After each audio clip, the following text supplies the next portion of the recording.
Sir diabetes attack అయిన వాళ్ళు ఖచ్చితంగా సుంతి ఆపరేషన్ చేయించుకోవాలని చెప్పేసి ప్రీవియస్ వీడియోలో మీరు చెప్పారు. సో, అసలు ఏంటంటే ఈ సుంతి ఆపరేషన్ అనేది ఎందుకు చేయించుకోవాలి? ఎవరు చేసుకోవాలి? డయాబెటిక్ అటాక్ అయిన వెంటనే చేయించుకుంటే ఏం మంచిది దానివల్ల? మామూలుగా సుంతి ఆపరేషన్ అంటే దీన్నే మనం సర్కంసిషన్ అంటాం. ఓకేనా?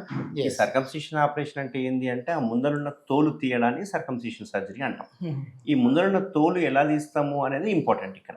యెస్. ఎందుకంటే తోలు తీయాలంటే కట్ చేసి తీసేయొచ్చు, లేకుంటే రింగ్ ఎయొచ్చు, ఏదైనా చేయొచ్చు. యెస్. బట్ ఇవన్నీ పెయిన్‌ఫుల్ ప్రొసీజర్. బట్ మన దగ్గర మనం చేసే సర్జరీ ఏదైతే ఉందో కంప్లీట్ పెయిన్‌లెస్ సర్జరీ. దీన్నే కేఎస్ఆర్ స్టేప్లర్ సర్కంసిషన్ సర్జరీ అంటాం. ఓకే. ఈ కేఎస్ఆర్ స్టేప్లర్ సర్కంసిషన్ సర్జరీ అసలు ఎందుకు చేయాలని చెప్తాను నేను. సో డయాబెటిస్‌లో ఏమైతది, ఇప్పుడు నార్మల్ పేషెంట్‌కి ఏమి ఇబ్బంది లేదు. బట్ డయాబెటిస్‌లో ఏమైతదంటే ఈ చర్మం ఇలా ఉంటుంది కదా!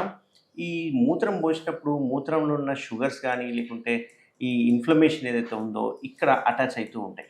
ఇక్కడ ఓకే. అటాచ్ కావడం వల్ల ఇక్కడ ఇన్‌ఫ్లమేషన్ స్టార్ట్ అయితది. ఇన్‌ఫ్లమేషన్ స్టార్ట్ అయిపోయి ఈ చర్మం అంతా థిక్ అయిపోతది. అంటే ఎలాస్టిసిటీ పోతది. మందంగా తయారైపోతది.